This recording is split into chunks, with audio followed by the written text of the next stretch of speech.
Hi everyone! So today I'm bringing you the New York Times by the book tag. Shock, awe, like I'm actually doing the tag when it's still going around on BookTube. This is surprising. I'm really bad at like keeping up with tags and stuff.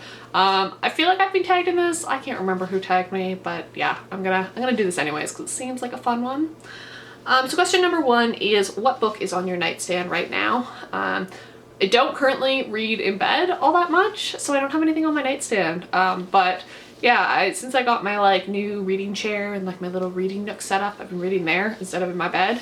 And I have a stack of books there, but what I'm currently reading is Les Miserables by Victor Hugo. Ange and I are buddy reading this. We're supposed to be reading it over like July and August, but we were both kind of in a bit of a lull and decided to start on this one a little bit early. So this is what I am currently reading. I'm not very far in it. Question number 2 is, what was the last truly great book that you read?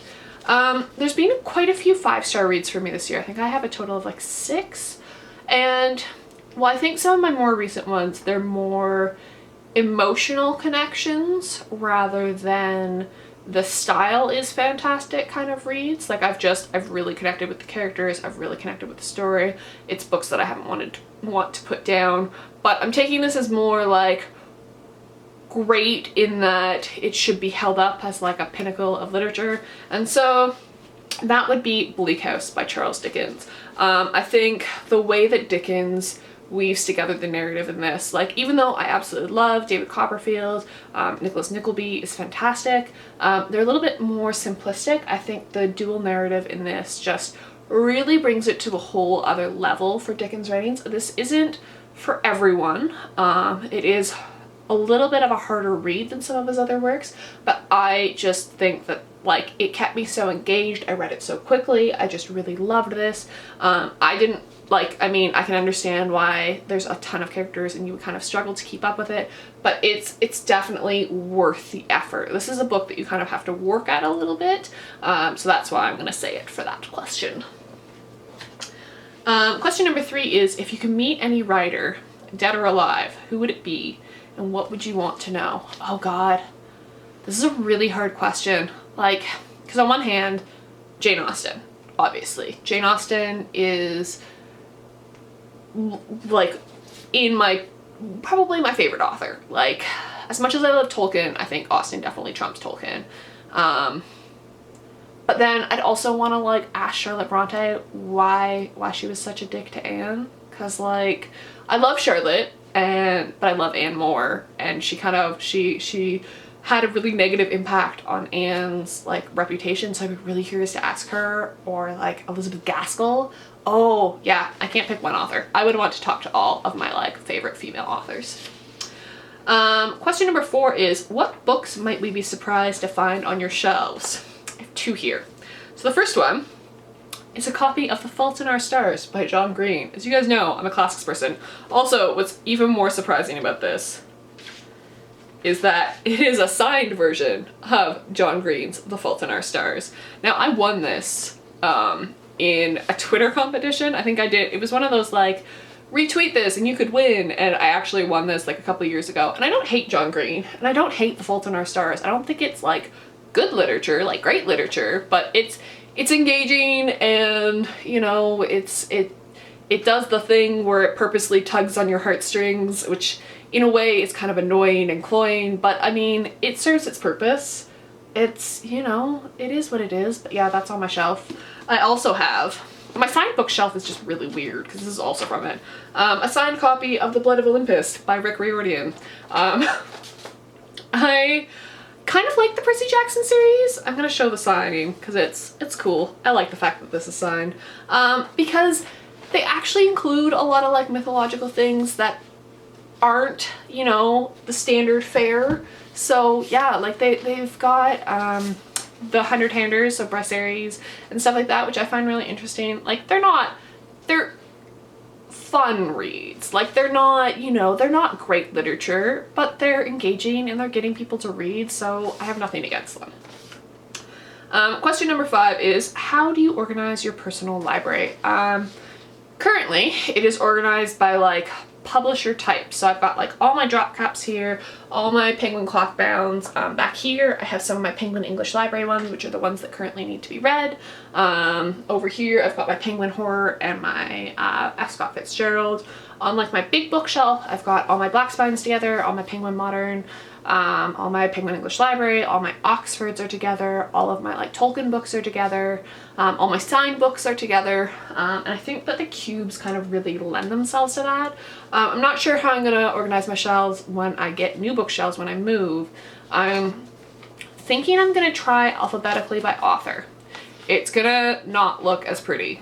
I know this, and I don't know whether or not that's gonna last very long, but I think I'm gonna try it just to start, kind of see what it looks like to have all of my like Austens together and all of my Dickens together. Actually, my Dickens will look fantastic because they're all Penguin English Library, but yeah, we'll see how that goes. I might go back to by type. I kind of like it because I know which authors' works I have in which edition, because I don't have like a massive library. I have like 400 books, but I know which ones I have in which editions, so it's just, you know, it's one of those things. Question number 6. What books have you always meant to read and haven't gotten around to yet? Anything you feel embarrassed never to have read? I would have said, you know, prior to this year, Vanity Fair, Les Mis, the Dr. Thorne, and, you know, the Anthony Trollope books, but I've read all those, and I'm currently reading Les Mis, so I'm not actually embarrassed by any books that are sitting on my shelf. Like some of my drop caps, I'm kind of like, I should probably get around to you, but I don't, so yeah. But yeah, I've been really like tackling some of my like deeply held TBR books that have been sitting on my shelf for forever. So yeah, there's nothing I'm embarrassed about that I haven't read on my shelves. Question number 7 is disappointing, overrated, just not good. What book did you feel you were supposed to like but didn't? Do you remember the last book you put down without finishing? Yes. Henry James, The Portrait of a Lady. I DNF'd that so hard. I feel like people are like, yeah, Henry James. And I'm just like, no, he's a misogynistic ass. It's just how I feel about him. I've given him a fair shot. I just don't. Also, Borges. I tried his, it was Brody's Report, I think was the collection of short stories, and I really didn't enjoy it. And I finished it, but really didn't enjoy it. Don't know if I'm going to be picking up any more of him. Question number 8 is, what kind of stories are you drawn to? Any you steer clear of? Obviously, I like classic books. I tend to like seek out women authors a lot more, especially because I was listening to the Hidden Histories, the New Statesman podcast, the Hidden Histories one about like female authorship before Jane Austen, and I find that really fascinating, and I really want to read early women authors, so I really like make an effort to seek those out. I feel like male authors are just so prevalent that it's like, I mean, I read them, I read a lot of them, but it's just, you know, it's not, I don't need to actually look for them, whereas female authors you kind of have to hunt down a little bit more. So yeah, that's what I seek out. As for steering clear of, I don't read romance, like straight up like romance, Harlequin, that kind of thing. Nothing against it, just not my thing. I don't really read mysteries or crime fiction, like I don't find that interesting. Question number 9 is, if you could require the president to read one book, what would it be? Now, I don't have a president of my country, so I'm gonna answer this for the prime minister because, you know, Justin Trudeau, he's pretty awesome. I thought about this because I was like, Justin Trudeau is such a fantastic prime minister, and like, I'm so happy to be Canadian and like be alive in this time because I think it's really fantastic. But I would recommend for him Anne Bronte's The Tenant of Wildfell Hall, because I think more people need to read Anne Bronte. Not because I don't think he's not well read on like female authors, but just Anne Bronte needs more love because she is the best Bronte. So yeah, I'd recommend that one. And then question number 10 is, what do you plan to read next? And as I'm already reading Les Mis, the next book I have planned to read is Thomas Hardy's Pair of Blue Eyes. So a little sneak peek at my TBR for next month, which I'm reading obviously with Yamini and Ange. And this is the next Hardy and kind of like our Hardy project for the year.